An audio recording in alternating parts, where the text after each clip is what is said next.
Okay, good afternoon, everybody. I think we'll make a start now.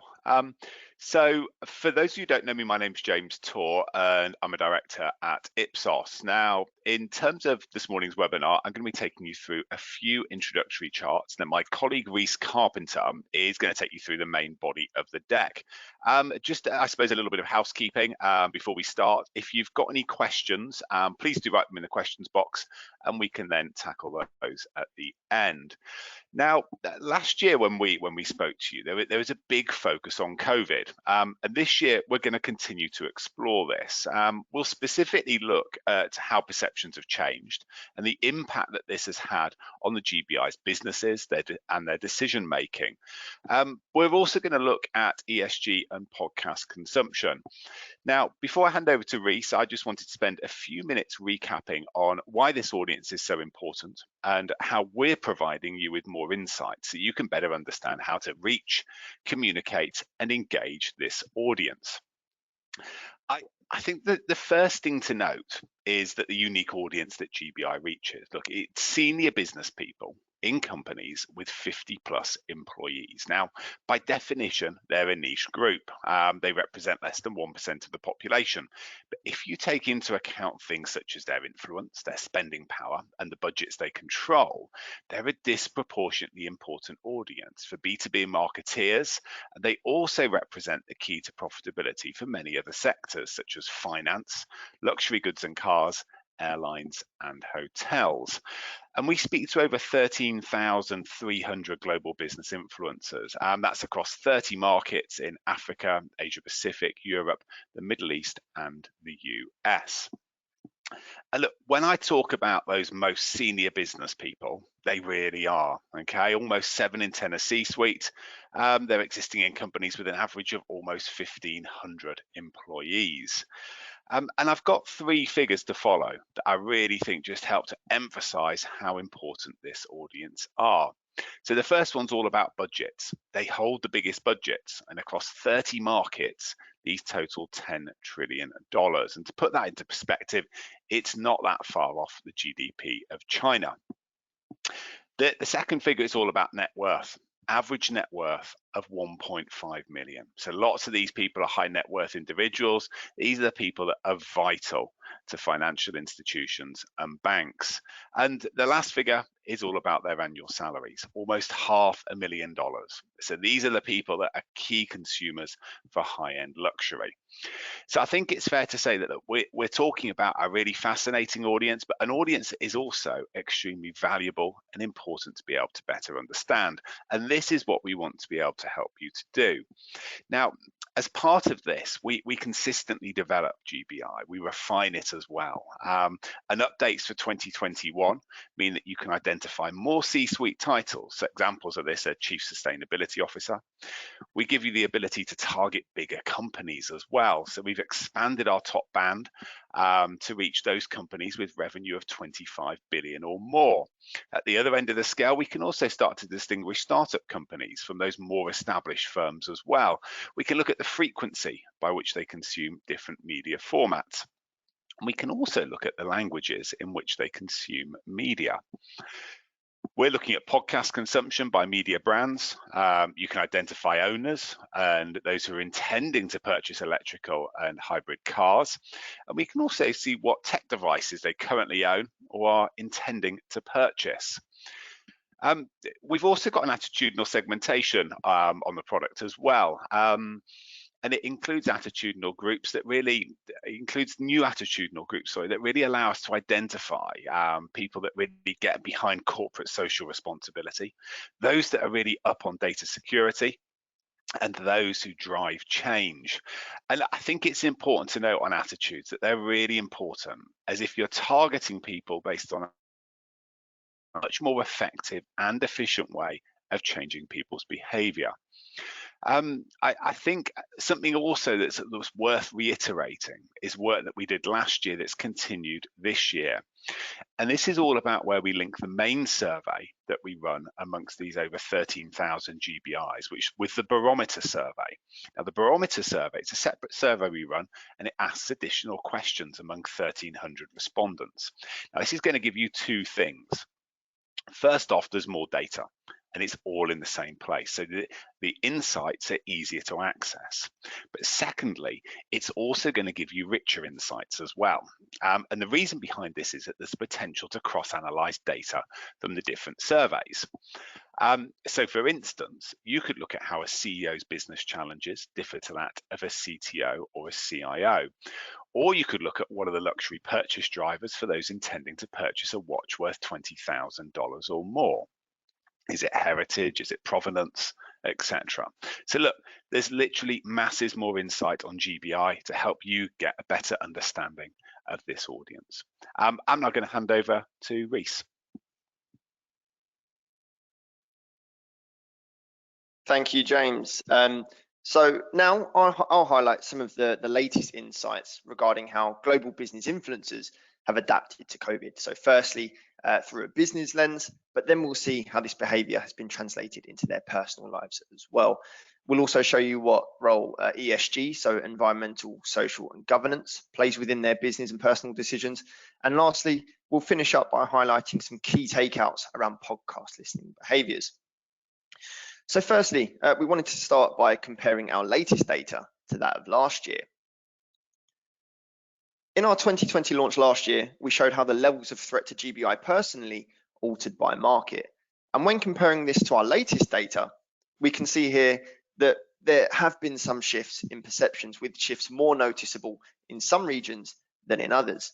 In Europe, compared to last year, we can see here that senior business leaders are significantly less likely to perceive COVID as having a high threat to them personally. So it's 45% last year, down to 28% this year.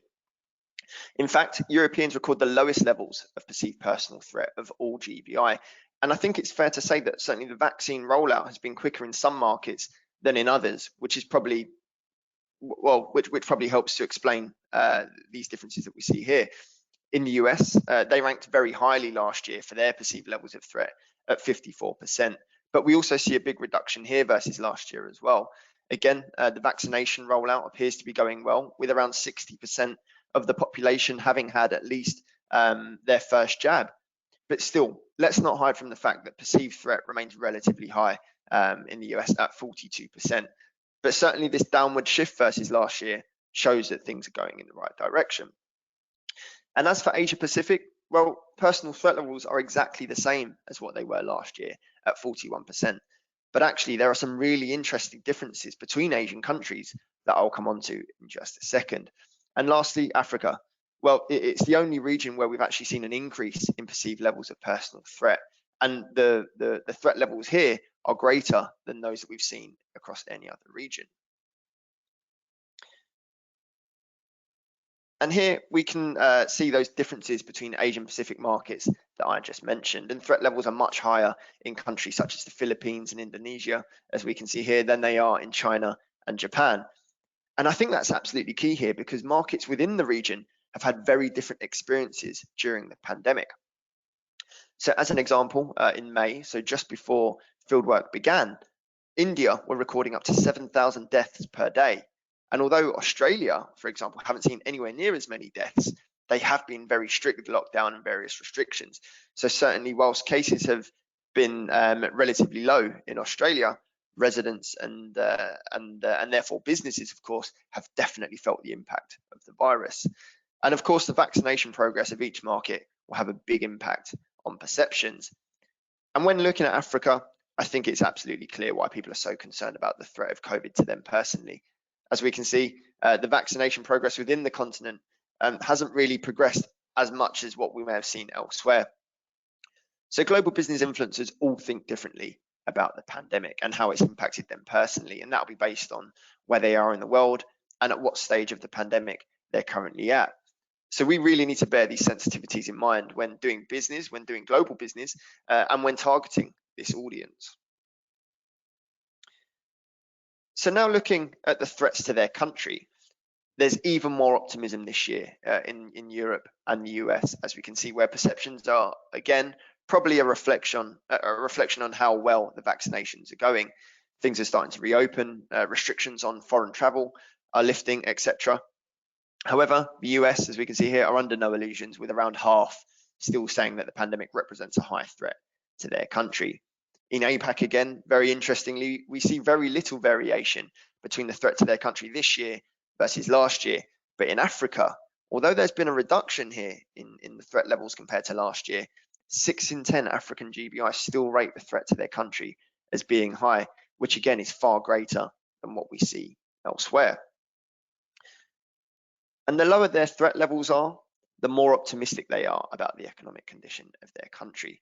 As we saw last year, business leaders in the US are still much more bullish when it comes to the performance of their country's economy. In Asia Pacific, despite no change in their perceived threat levels to last year, they also record very high levels of optimism.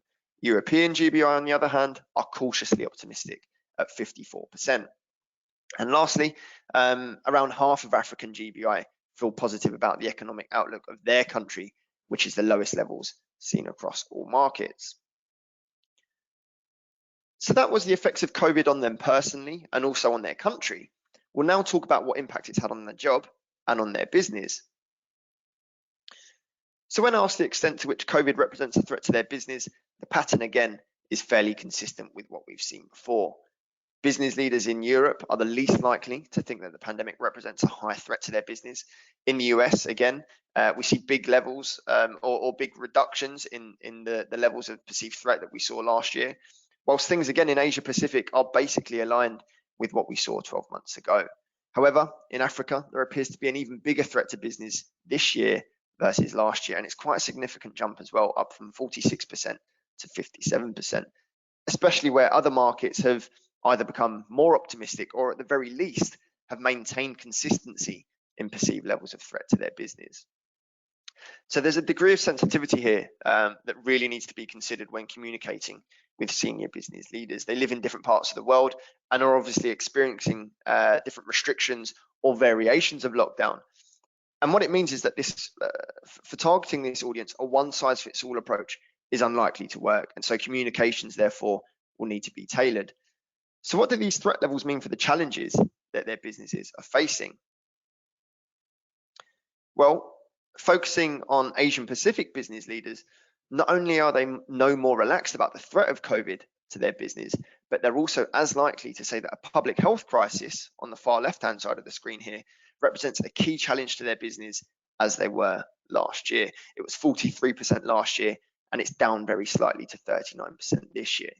So this comes back to the point I made earlier on about what's been happening in different markets within APAC, whether it's new waves of infections or long periods of lockdown.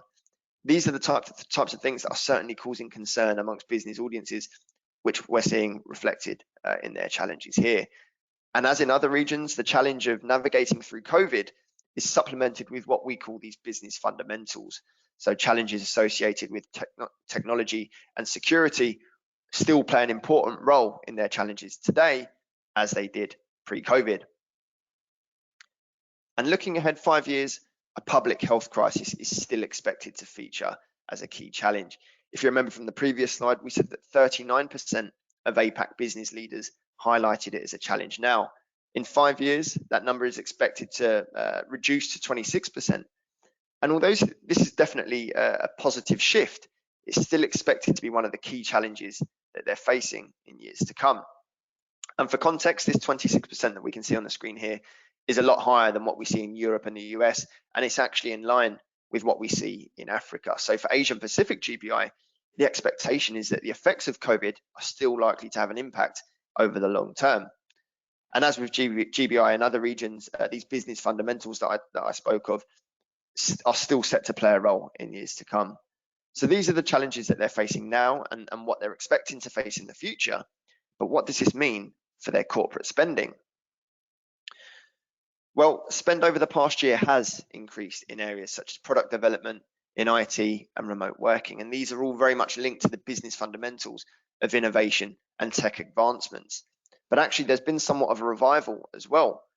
For around 6 in 10 Asian Pacific GBI, spend on recruitment and on training in the past 12 months has reverted to at least the levels that we saw pre-COVID, if not higher. So they're perhaps making up for some of the cuts that they made at the start of the pandemic and are now ensuring that they've got the right people in place to deliver.